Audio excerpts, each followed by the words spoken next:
В этом выпуске мы побываем в гостях у очевидца депортации ингушей и чеченцев в Северный Казахстан, а также отправимся на поиски русских, которые проживают в городе Сунжа.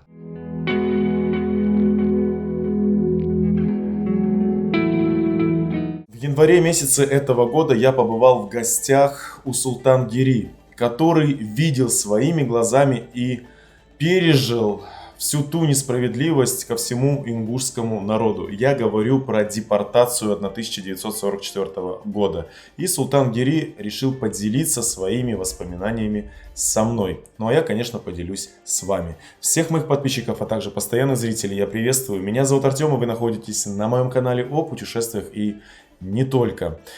Так вот, сразу после гостей я с ребятами отправился в городе Сунжи также искать русских, которые там проживают. Мы нашли пару семей. Правда, кто-то пошел навстречу и замолвил пару слов о жизни русских среди ингушей. Ну, а кто-то решил не показывать своего лица, я не знаю по какой причине. Говорили просто за кадром. В общем, если вам интересно, тогда прямо сейчас подписывайтесь на мой канал, бейте в колокол, чтобы не пропускать мои следующие влоги, а также прямые эфиры. Ставьте сразу лайк этому видео, пишите комментарии, я с удовольствием их почитаю. Если вы хотите поддержать мой канал, то вся информация внизу в описании под этим блогом. Либо нажимайте кнопку «Спонсировать» и получайте доступ к информации, к видео, к ресурсам, которые я не выставляю здесь на канале для всех. И самое главное, досмотрите это видео до конца, чтобы потом не задавать мне лишних вопросов. Поехали. При советской власти Сталин племянник Северной Осетии. Племянник. Берия его друг был. Осетинские ходатайства они поддерживали, выполняли. Все работа от Северной Осетии. В 1934 году, чтобы пригородный район полностью взят в руки, по ихнему ходатайству нас присоединили с ним. Чечено-Ингушскую республику сделали в 1934. И это ходатайство дошло до нашего выселка. Нас выселили, в горах жили наш народ, в горах. Их оттуда не привозили. Кругом солому или сено поставят, сжигали людей. Это их работа, советской власти. Отсюда местные люди в племенах загружали. Я помню, мне 13 лет, апреля исполнилось, в 1944 году. Сюда с Лепцовской привезли. В пульман-вагон 17-18 семей втолкали. Старики, женщины, дети. И так нас выслали по дорогам до места, до въезда. Нас в Павлодарскую область высадили. Поезд остановился, в вагоне 17-18 семья. Там старики, старухи, молодые женщины. На улицу-то должны ходить. Там и сделали в одном углу дырку, занавеску повесили. Но все равно молодые люди, женщины не проходили сюда. Когда поезд остановился, они выходят на улицу. Они не успели все дело, поезд тронулся, на заднем вагоне стояли солдаты. В очередь расстреляли на месте. Это мое очевидец, моя память. Привезли в Сибирь. Холод, голод. издевательство. Это их не работа. Выйдешь на улицу, я тогда 13 лет был, мне холод и голод не приходилось жаловаться. Кого не встретишь, издевательский, бандиты, людоеды, оскорбления. Да, да. Людоедами вас назвали. Оскорбление. Да. 13 лет до 47 года издевались местные так. В 47 году немножко переменился положение. 13 лет там прожили. В 54 году я в Павлодаре в больнице лежал. Операцию сделали. Профессор там был, еврей. Без людей рассказа я своими ушами слушал. В Павлодарскую область привезенный ингушский национальность, чеченский национальность, 70% погибли от голода. Это профессор объяснял. От голода, от холода 70% погибли. А в других областях еще, в Павлодарской области. Да. А вас отправляли в вагонах. В чем вы были одеты? Это все прошло. 13 лет прожили там. Пропавшие пропали, умерли. Живые остались на работе. Потом казахи, русские стали понимать, что издеваются над нами. Потому что люди работают честно. Выполняли работу. Приехали в 57 году, разрешили, приехали. Пригородный район отняли, передали Северной Осетии. Самое лучшее место, самое периодное. И так мы до сегодняшнего без правды, оскорбления, издевательства терпим. Терпим. Еще никогда не забудем свое место. Никогда свое место не забудем. Как ты рассказывал, некоторые есть разные, различные. Им не пригородные, не Ингушская республика, ничего. Лишь бы кушать было и пить было. Эти люди отдельные.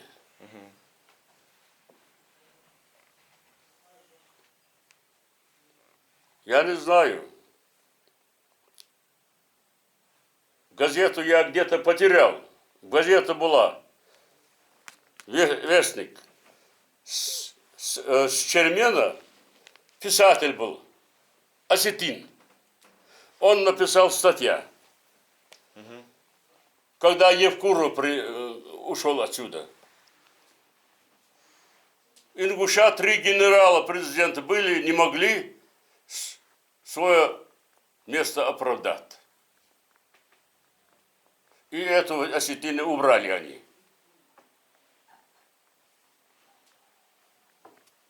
Я не знаю. Сегодня мне осталось мало жить. Вот молодые, вот подрастающие. Им надо жить.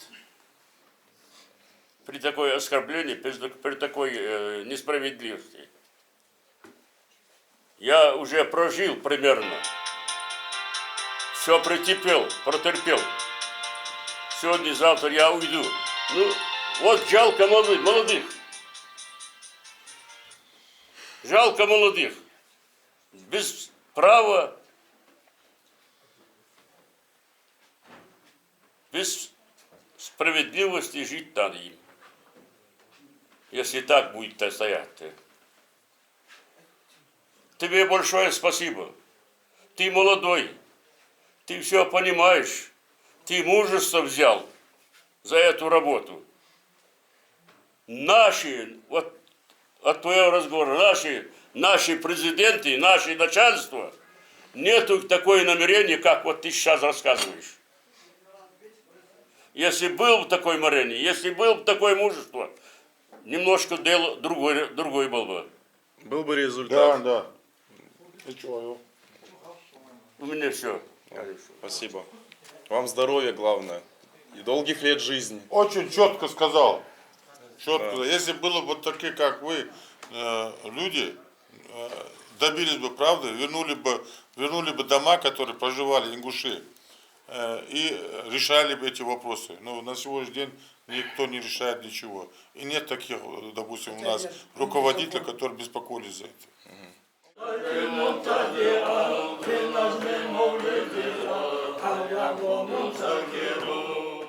Это зима была. Подождите, 44-й а год. родители где ваши были?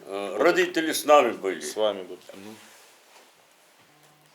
На санях мы 45 километров от города в Лебяжский район перевезли нас. Лебяжский район, село Емишево. В 44-м, 45-м, 46-м до марта месяца мы прожили там. С 1 марта мы переехали в Лазовский район, другой район.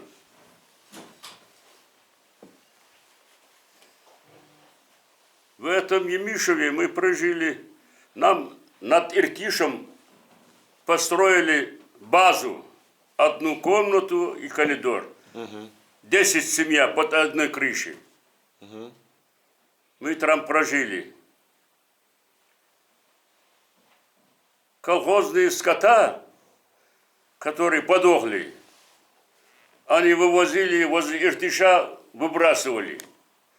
Эти мертвые скотины мы ели от голода. Вена адлабода ждешь траву. Как скотины мы ели от голода.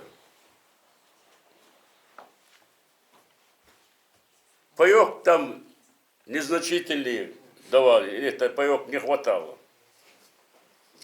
В 44-м, 45-м 2 года вот так мы прожили. В 46-м году мы переехали в другой район, Лазовский. Там немножко лучше нам было. В 44-м 5 апреля мне исполнилось 13 лет.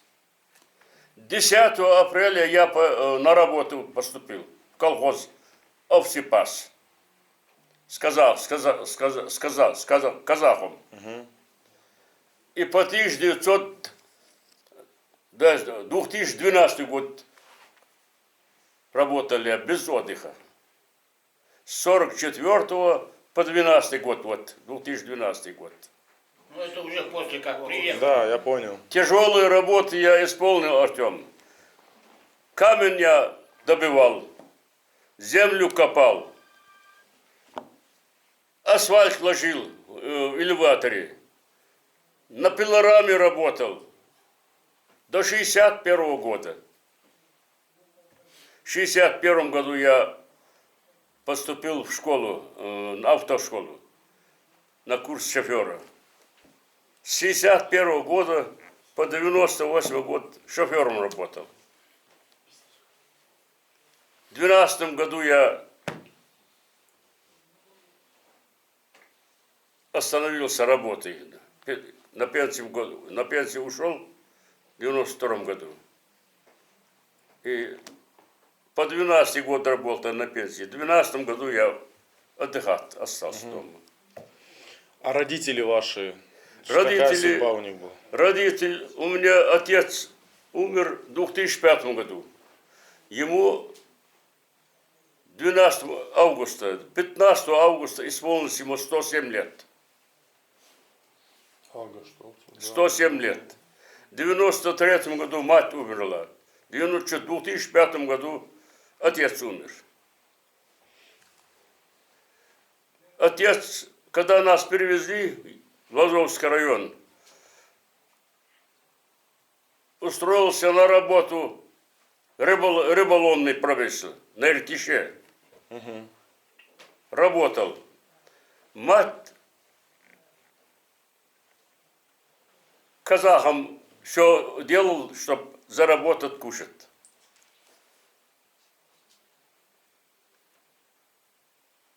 В 1953 году, 5 апреля, радио высказал, Сталин умер. Я в 3 классе сидел тогда. Сразу в школу пойти не было возможности. Я работал. В 1953 году я в 3 классе учился. 5 апреля поступил смерть Сталина. Все детишки там заплакали. Я не заплакал. Мне это замечание сделала учительница. Анна Матвеевна была. Почему ты сидишь? Почему ты не плачешь? Я не хочу плакать. А, у тебя зубы скалятся. Учительница на меня. Я говорю, у меня не скалятся зубы. Если у тебя скалятся, я обточу. Ответ дал такой. Она за голову схватила, как вот заплакала по смерти Сталина, выскочила.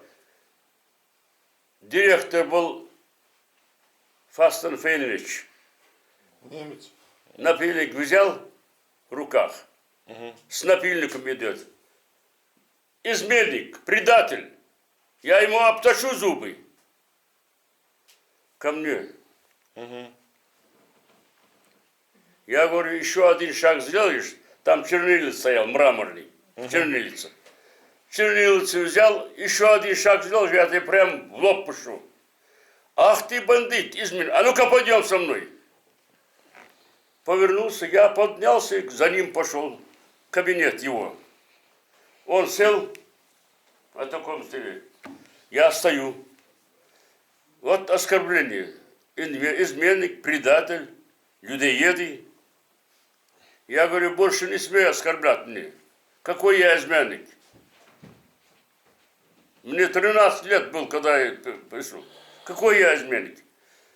Там линейка лежала вот такая, блестящая. Он взял эту линейку, ударил мне вот сюда. Аж искры полетели из глаза.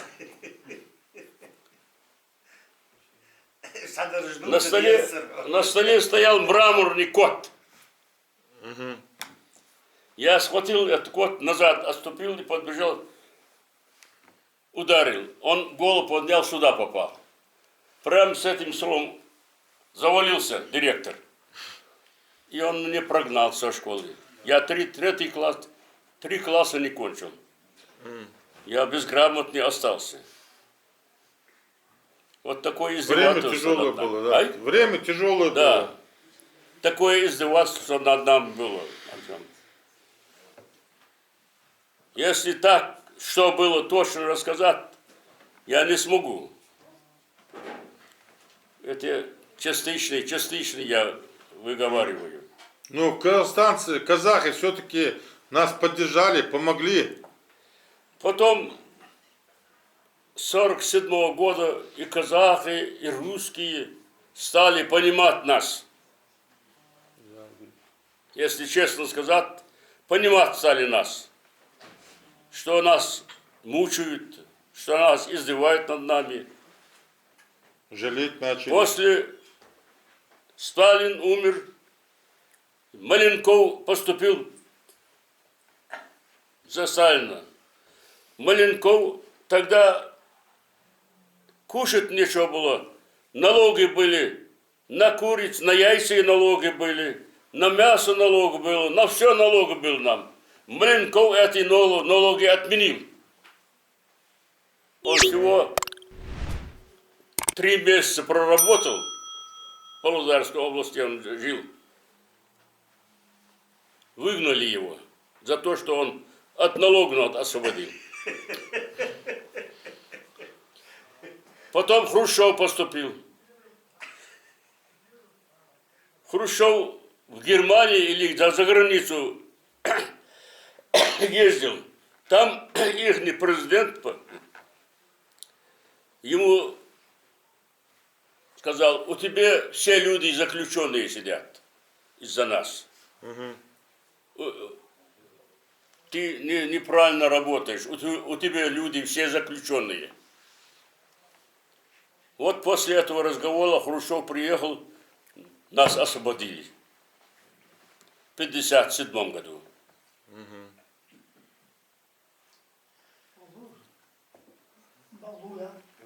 У кого была возможность приехать, приезжали. У кого не было возможности, жили. Мы в 64-м только приехали. До 64-го года мы прожили. А вы, когда возвращались с семьей сюда, в какой сразу город в Ингушетии? Куда приехал, когда оттуда, с Казахстана, куда приехал? Сюда в Слепцовск приехал. А, сюда, Да. вы здесь... Прямо сразу там, в сюда. Слепцовск. В 64-м май месяц сюда приехали. Туда не пускали, дома заняты Да, были. да.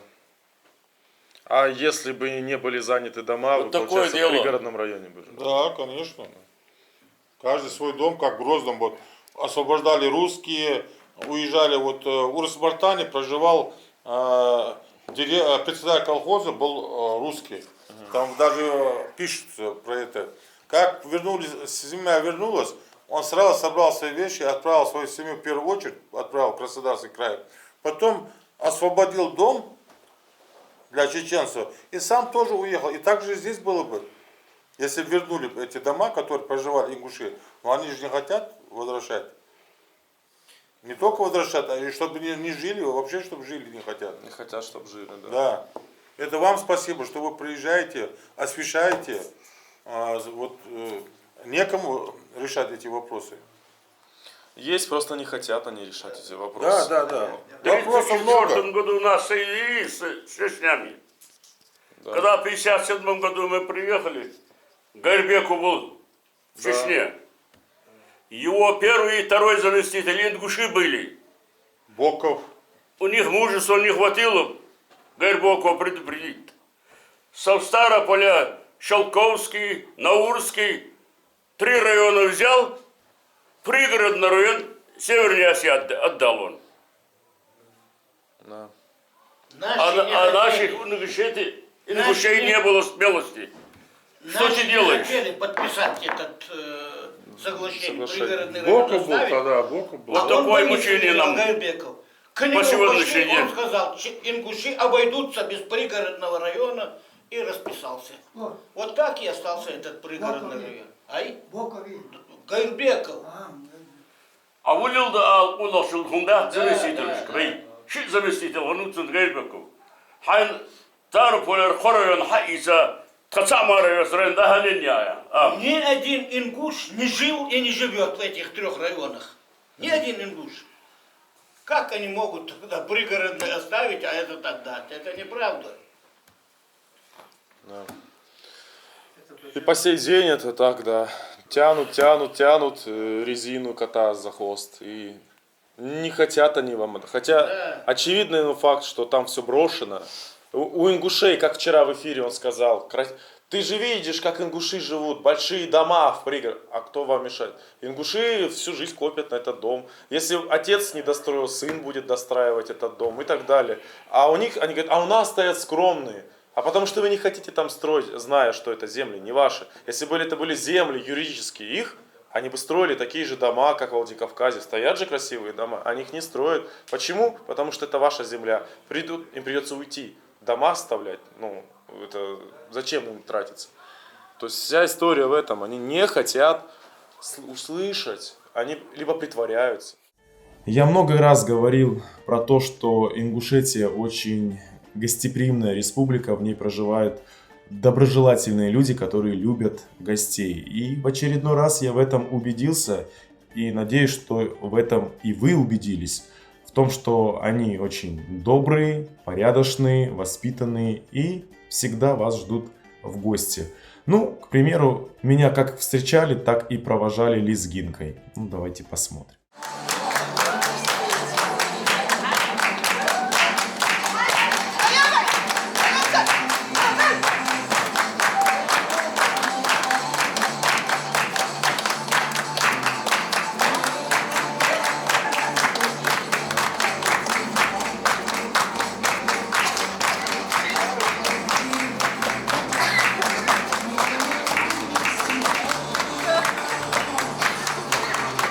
Abi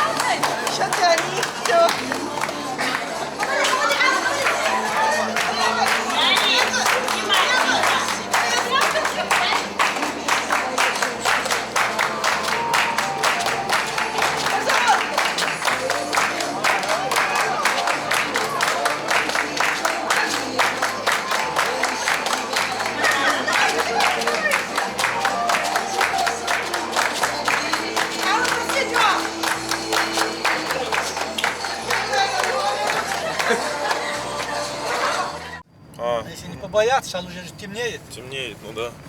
Не все Ну, открывают. я паспорт с собой взял, что я русский. Если что, там вдруг. Ну так-то они сейчас не должны бояться. Сейчас такого у нас такого нету здесь. Да. Это раньше было, лет 20 назад, плохо. Обстановка была нехорошая. Когда еще республику создавали, тогда вообще тяжело было.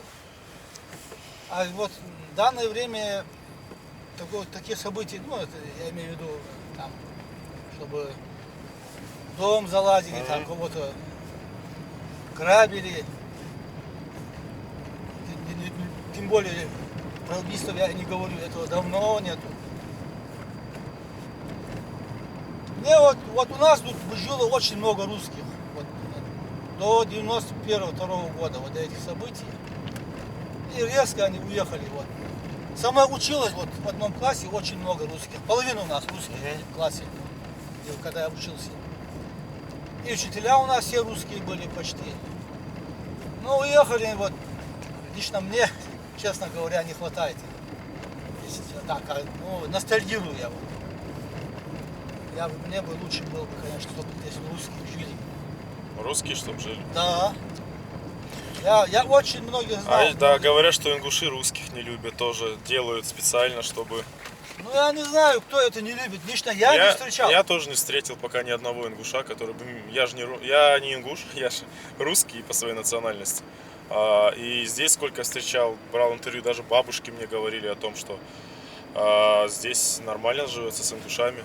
Кстати, вот здесь я был ровно год назад, прям на этой площади елка стояла. Правда, Новый год отменили из-за того, что произошло на посту в Магасе. Да, Это был траур, и да, и недопразднование было. А так, я вот здесь гулял по улицам, искал 1 января человека, хотя бы хоть какого-нибудь, чтобы интервью там взять, и встретил бабушку русскую. Вот. Нет, так-то здесь встречаются. А раньше вообще было полным-полно. Вот, ну, резко вот так уехали в 91-92 году. А Троицком, вот Троицкое село есть, Да. Абергюрт его еще называют. Там все русские жили. 98% русские там жили у нас. Ну вот. Полностью, поголовно. Вот резко они уехали, и сейчас там живут, между прочим, все вот беженцы с пригородного района. Мы просто сейчас едем в семью русскую, большую, которая здесь живет. Я не буду называть ни адрес, ничего. Просто если нам они откроют, то время позднее, тогда будет здорово и классно Вот здесь пообщаться. должно быть живут. Вот. Насколько я понимаю, В домике белом. сейчас мы узнаем. Улицу что-то не написано здесь. Да, улицы нет. Название. Номера есть, а вот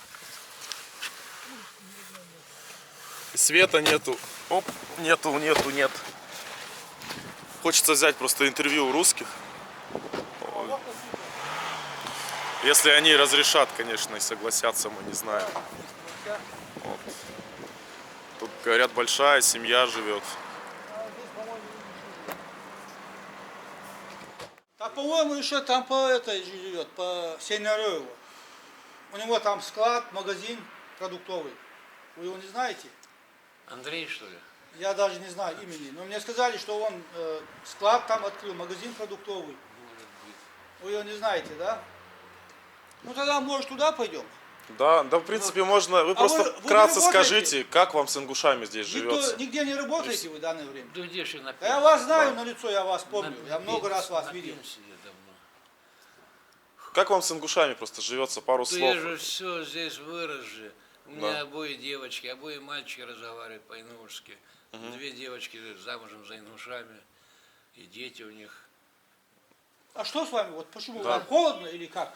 Холодно тут, у меня даже... Не холодно, у меня болезнь такая. Мне инсульт, наверное. задыхаюсь я. Или может это вирус?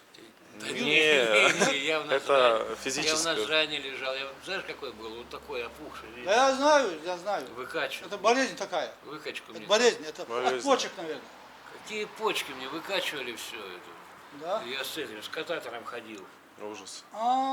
Там у меня и двоюродный брат тоже лечится. Магомеда знаете, Аздоева? Так, на лицо уже. Он, тоже самое, вот этим он тоже лечится. Он тоже лечится. То же самое у него. Так что мы нормально живем. Просто это важно. Многие говорят, что русских притесняют, там Да некоторые. брось вы. А я вот хочу доказать, что вы здесь живете нормально. нет, У вас я тут всю жизнь- огород свой небольшой есть. Да есть и там огород. Соседи ингуши у вас. Я здесь родился, всю жизнь прожил здесь, нормально тут все.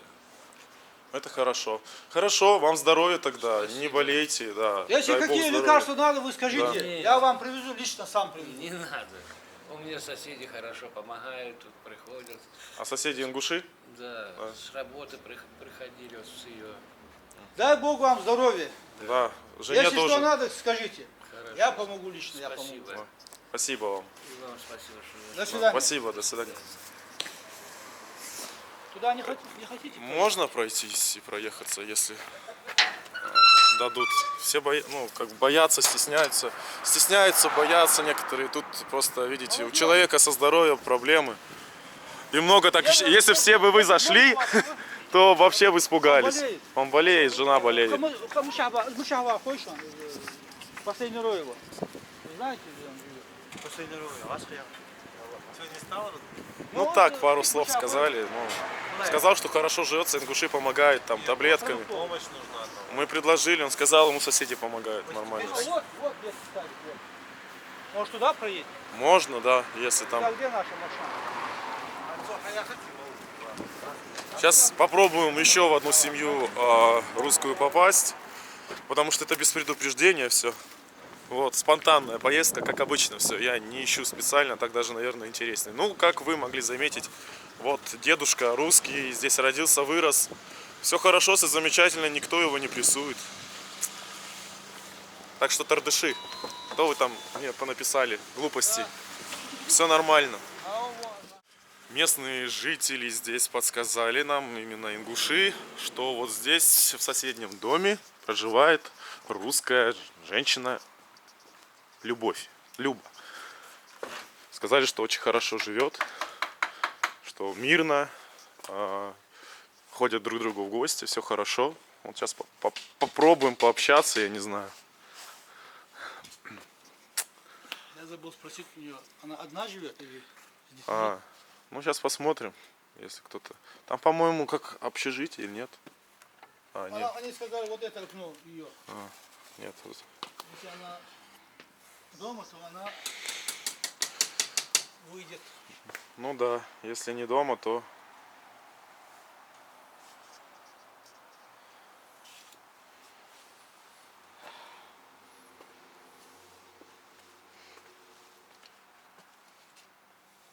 Люба! Не можем мы найти любовь.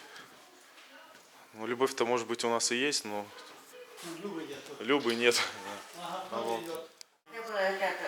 А где вы проживали в России? Ну, потому что мне с моей дочкой произошли такие изменения. Не хочу сейчас говорить. Ну, личные отношения, да. Да. Мы не будем про них говорить, да. Правильно, лучше сказать, как вам здесь Я живется. в России прожила, там в России. Потом приехала 1994 года, я приехала туда, в Россию, открыла свой парикмахерскую. Там же все, потом, когда 9 декабря зашли туда, как говорится, ну все. Я благодарна. Я жила в Чечне, я родилась в Чечне, в Гуши. Чечне меня согласили, а сейчас в Гуши. Все. Нет. Я могла бы много сказать. Зачем это нужно? Ну, это нужно для истории, для меня это нужно. Это Я русский, Он сам русский. я могу он паспорт показать. С Барнаула. Я была русской школы, все. Спасибо. Иди туда, все, не хочу, все. Хорошо. Да, к сожалению, не все соглашались со мной разговаривать, несмотря на то, что я тоже русский. Многие стеснялись, скрывались или кого-то, возможно, боялись, я не знаю. Ну или потому, что мы пришли уже поздно вечером. Людей тоже можно понять. В любом случае, среди ингушей проживает достаточно много русских, это правда. В Сунже стоит даже церковь. Правда, в нее меня не пустили, нужно там записываться, либо приходить на службу в воскресенье. Но однажды я все равно вернусь в Сунжу, еще раз ее сниму по-нормальному. А этот выпуск, он, как говорится, задержался. Я недавно вот тут нашел материал на флешках и думаю, почему я не сделал. И ребята вообще просили, когда же выйдет этот ролик про Сунджу. Вот, пожалуйста, сделал, выставил.